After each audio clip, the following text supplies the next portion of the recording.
ബന്ദിയോട് അടുക്കയിൽ നിർത്തിയിട്ടിരുന്ന മീൻ ലോറി മോഷ്ടിച്ച കേസിൽ 2 പേരെ കുമ്പള പോലീസ് അറസ്റ്റ് ചെയ്തു. 200ഓളം ബോക്സുകളുള്ള നിർത്തിയിട്ട മീൻ ലോറിയാണ് മോഷണം പോയത്. This news sponsored by Bobby Chamanur International Jewelers, traditionally trusted for 162 years.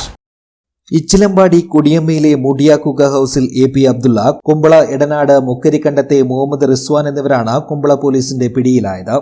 അടുക്കയിലെ M Zacharia നൽകിയ പരാതി പ്രകാരം അടുക്കയിലെ ZMS ഫിഷ് സർവീസ് ഓഫീസിന് സമീപം നിർത്തിയിട്ടിരുന്ന മീൻ ലോറിയാണ് മോഷണം പോയത്. ശനിയാഴ്ച രാത്രി 11:30ക്കും ഞായറാഴ്ച രാവിലെ 8 മണിക്കുമിടയിലുള്ള സമയത്താണ് മോഷണം നടന്നതെന്നായിരുന്നു പോലീസിന്റെ നിഗമനം. സംഭവം അറിഞ്ഞയുടൻ കുമ്പള പോലീസ് സ്ഥലത്തെത്തി വിശദമായ പരിശോധന നടത്തി. സമീപ പ്രദേശങ്ങളിലെ CCTV ദൃശ്യങ്ങൾ ശേഖരിച്ച് പരിശോധിച്ചതോടൊപ്പം രാത്രി സമയത്ത് ഇതുവഴി കടന്നുപോയ വാഹനങ്ങളെയും സംശയാസ്പദമായ ആളുകളെയും കുറിച്ച് വിവരശേഖരണം നടത്തി. ഇതിന്റെ അടിസ്ഥാനത്തിലാണ് പ്രതികളിലേക്ക് അന്വേഷണം നീങ്ങിയത്.